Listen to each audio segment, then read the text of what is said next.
Today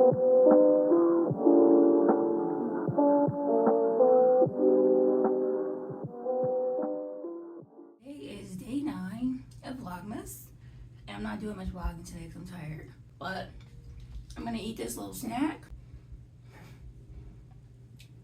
It's good. I'm sorry about the dogs barking. I got 2 of them. Okay, so here's some things that I've learned in the past few days in my journey of vlogging that I think is very important for you guys to know if you are interested in vlogging, if you're interested in participating in Vlogmas, if you're interested in doing any similar challenges like this where you want to be a creator on the internet space. So one, the videos that you put the most effort into aren't always going to be the most popular ones. Sometimes it'll be the thing that you put the least amount of effort into just so you can have something to post. That is oftentimes the things that get the most views are things that we least expect. With that said, in the past week, I posted various videos of me just doing fun little things like painting ornaments, digital art, taking you guys with me to Michael's, Target, showing you guys what's in stores for Christmas, decorations and all of that, and tried to make everything like super fun and super engaging. But the video that got the most views this week is the one where I did nothing but go to the grocery store, come home, cook some food, clean the dishes, and wipe down the stove, and that's literally it. And that is the most popular video of this week. And I don't know what to make of that because this isn't a cooking channel, a channel where I just do groceries and cook and watch and clean my kitchen. I don't have the equipment or the space needed to form a cooking channel. So that's not gonna happen anytime soon. But that is very interesting to note. So I think those are 2 things. Another thing that I've learned in this journey is it's very important to focus on your mental health and well-being, not only for things like Vlogmas, but for anything that you are pursuing in your life that is particularly difficult and which you have a lot of challenges and obstacles in your way, because it's very easy to get into a negative headspace and feel like you're never going to accomplish the things that you set out to do, and this is a waste of time and you're ridiculous for thinking that things will be different. Like, it's very easy to get into that negative headspace. With that said, I highly recommend that you do some affirmations. So this affirmations in a written form, like in a book. It's called Scientific Healing Affirmations by Paramahansa Yogananda. I first saw a documentary about this person on Netflix years ago, and I bought his original book that goes with that documentary. I have it somewhere around here, but it's in storage and I don't feel like trying to find it or whatever. But about a year ago, I bought this book because a girl on TikTok went viral, said that she used this book to manifest like $10,000. And this book is relatively short, and at the time it was like $5 on Amazon. This book is the equivalent of like 1 chapter.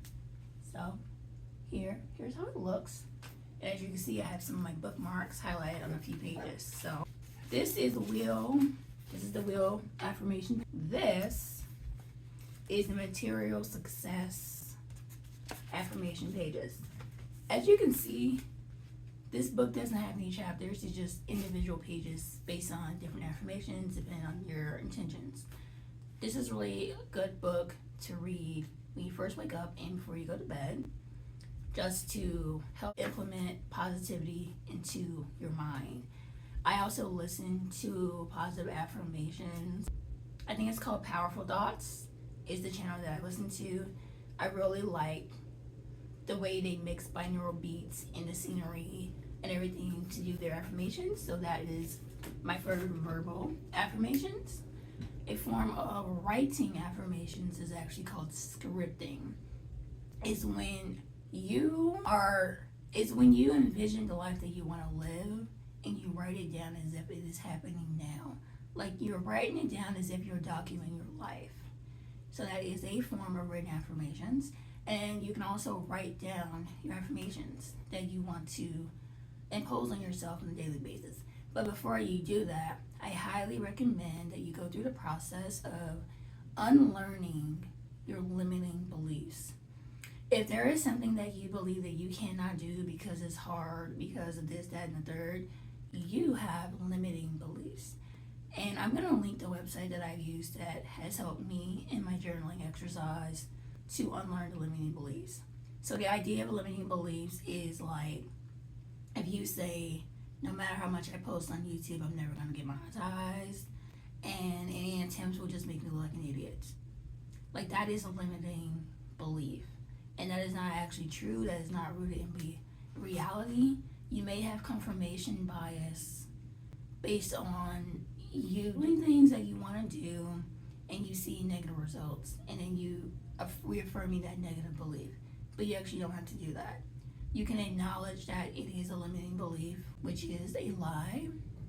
And then once you figure out that it is a lie, that it doesn't actually come from you naturally, you have to do the work to figure out who told you that lie and why. Not society, not religion, not this grand abstract thing, but like, who specifically told you this lie? And you have to track it back to your childhood. It could be peers, it could be parents, it could be cousins, it could be aunties, uncles, it could be teachers, counselors. You know, who specifically told you these lies? And you really have to go and like do a deep dive. And then you have to analyze why they told you that lie. What was the motive? Who are these people and what are they doing with their lives? What were they doing with their lives at the time they told you this lie, and what are they doing now? And oftentimes what you will find is that you do not envy these people. It is the opposite way around. You do not want to be anything like any of these people. Personally, the people that told me these lies, that I would never be successful doing the things that I want to do, and that if I wanted to be successful, that I would have to find something more practical and force myself into a role that does not fit for me in order to have success in life, in order to be stable, in order to be comfortable, in order to have a good life financially. The people who specifically told me those lies, they're not doing anything that I want to do with my life. And that is no offense to them, but they were speaking from a place that they really don't know about. What should have happened was people should have been like, oh, you're interested in doing this thing and you want to be successful in it? Well, you should check out this resource. You should check out that resource. You should ask these people. You should ask those people. But instead, what kept happening to me, and still happens to this day, but less because I've distanced myself from a lot of these people, is that a lot of times people will just project their shortcomings onto you because somebody else did it to them. And it's called the pecking order. Pecking order is something that chickens do where they're in an enclosed area, and there's a row of chickens, and some of those chickens are trying to get out of this row of chickens because it's crowded and it's toxic and they want to get away from it. But the chickens in the next row behind them are pecking at them. They're pecking them into submission. They're pecking at them to go back into their place, and they will even peck some of the other chickens to death to make examples out of them so that everybody else can fall back. And then if somebody in that line does the same thing to the next line, then the cycle happens again and again and again and again until you get to the end of the row, and it's just a never-ending cycle that will continue to happen for as many rows of chicken as they are.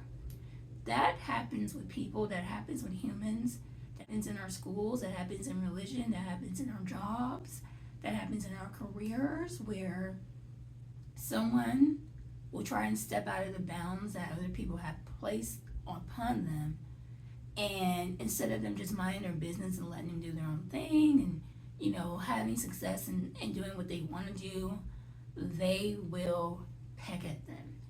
And a form of human pecking order is projecting negative beliefs onto others because they're doing something that you don't like and that you don't agree with. A lot of it is rooted in bigotry, hate, racism, sexism, and all this other stuff. But an example of how it was happening to me is because the people in my life are not artistic, they're not creative, they are not interested in the arts.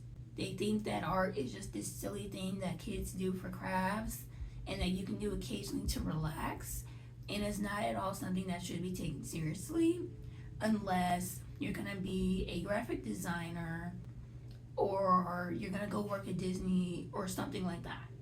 Anything outside of that, they cannot conceptualize the idea of someone being successful, being interested in the arts, if they're not doing these very specific things that they wanted me to do that I was not interested in doing. So the idea of me wanting to do those things and be successful, their first thing to do is, like, the pecking in human form doesn't happen in literal people pecking you. It happens in the form of people saying, you can't do this, you can't do that. That's not realistic. You need to find something more practical. If you do this, you're going to be homeless. If you do this, you're going to have to resort to prostitution. If you do this, you are never going to be happy and fulfilled in life. If you do this, you're not going to be a productive member of society. If you do this, you're always going to be begging, you're always going to be on the short end of the stick, and you're never going to make good life decisions. If you do this, you're going to be in debt. If you go into this field, you're just going to get into a lot of debt and you're never going to be able to find a job, which isn't true. If you pursue a career in the arts and you're trying to sell stuff online, you are never going to be successful unless you are able to get lucky, and I don't see that happening for you. So that, like, is a form of pecking order. It's just like people project their negativity onto you and they project fear into what it is that you want to do. And whether you realize it or not, you're internalizing it. Still, even if you don't consciously listen to those people, that stuff is still negatively affecting you, not only for the things that you want to do in the past, but for what you want to do currently in your life.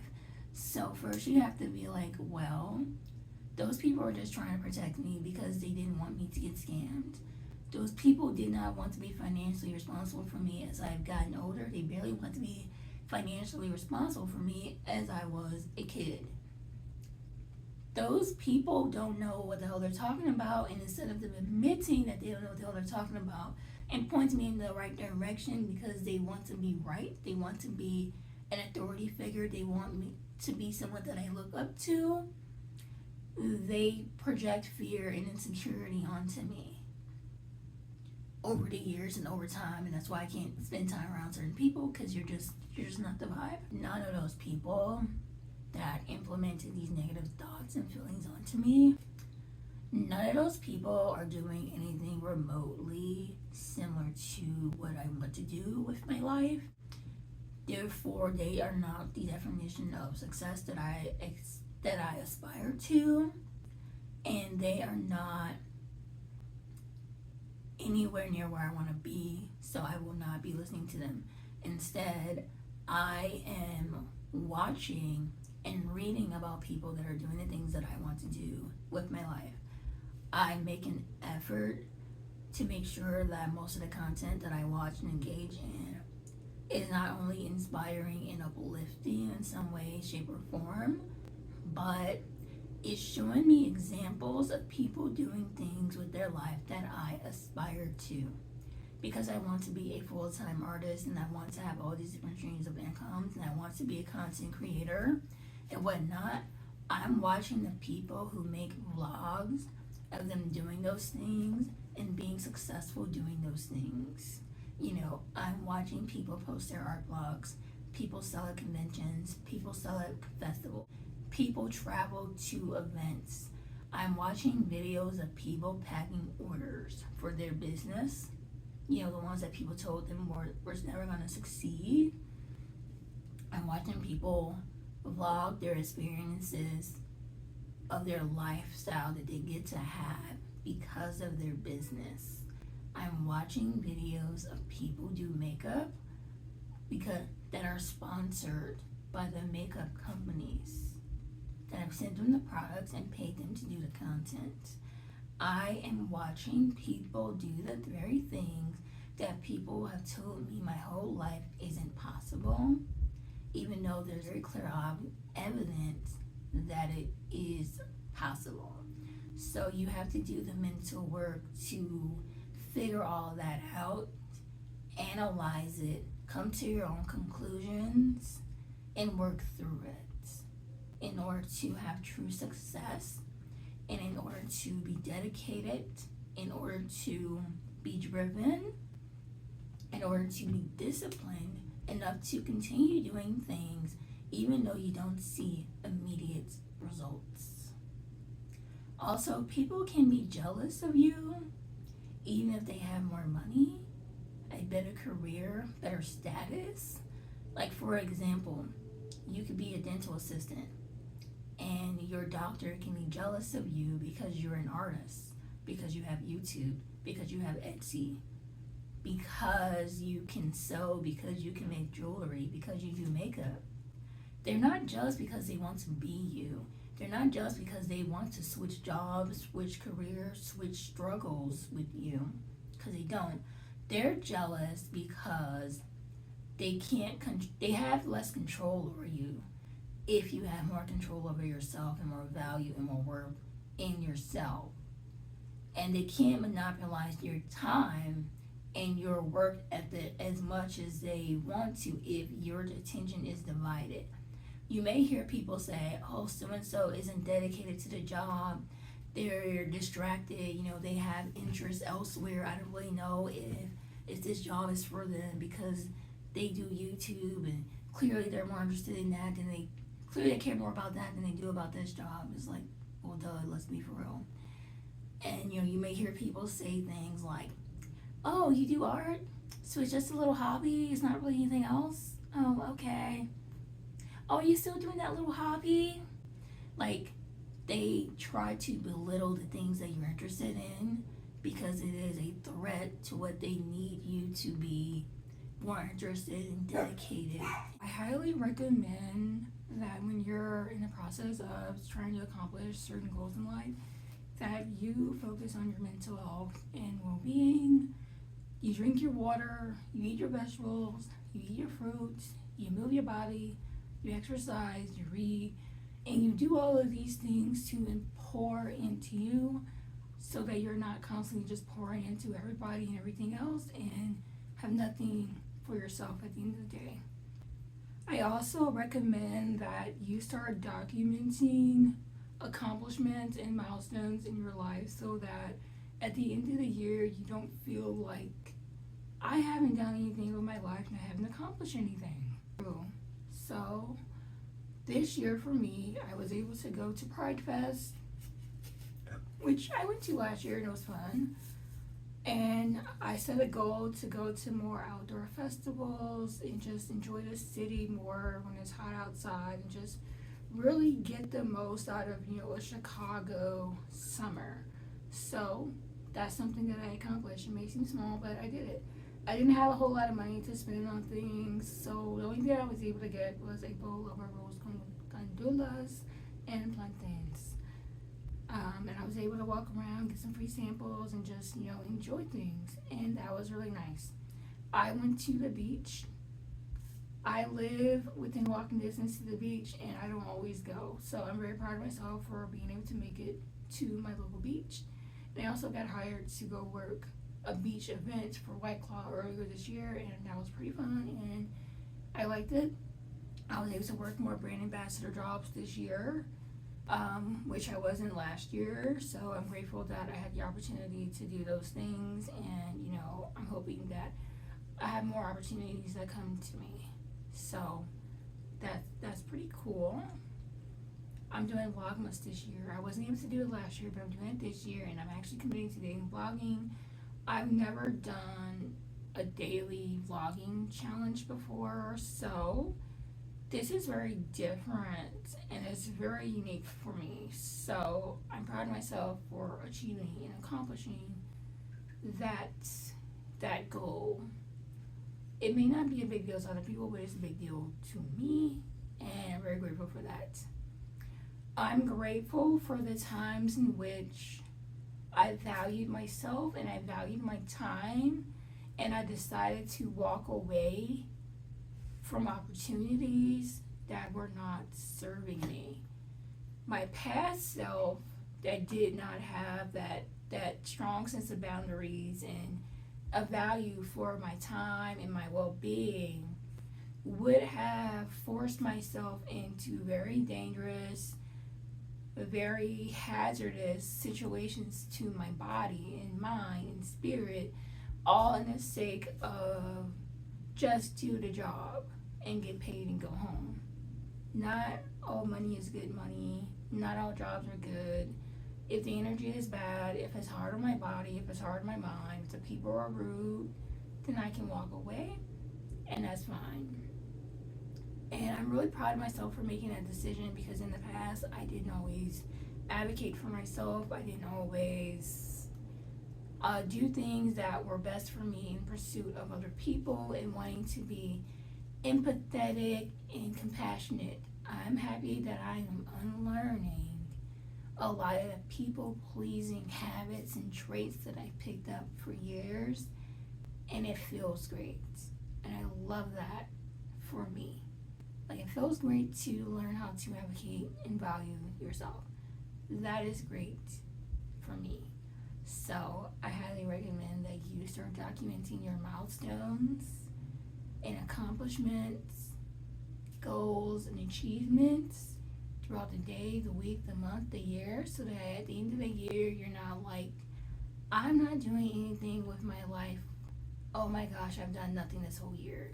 And then you realize that you're doing a lot more than you think, and you're accomplishing a lot more than you think. You just need to document it and keep it at the forefront so that you are aware of it.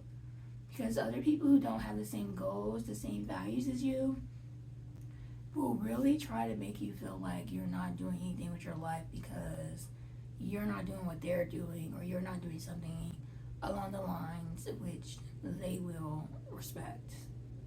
And that's not true. So there's that.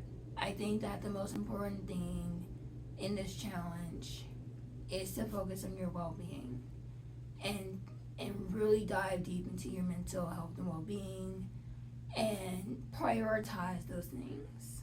So yeah, that is what I'm taking from this challenge that is helping me to persevere and continue to be dedicated to seeing it all the way through, despite all the challenges and obstacles that may come along with it, so that I can continue to make content for you guys on the regular basis. And I hope that this is entertaining or helpful to someone out there.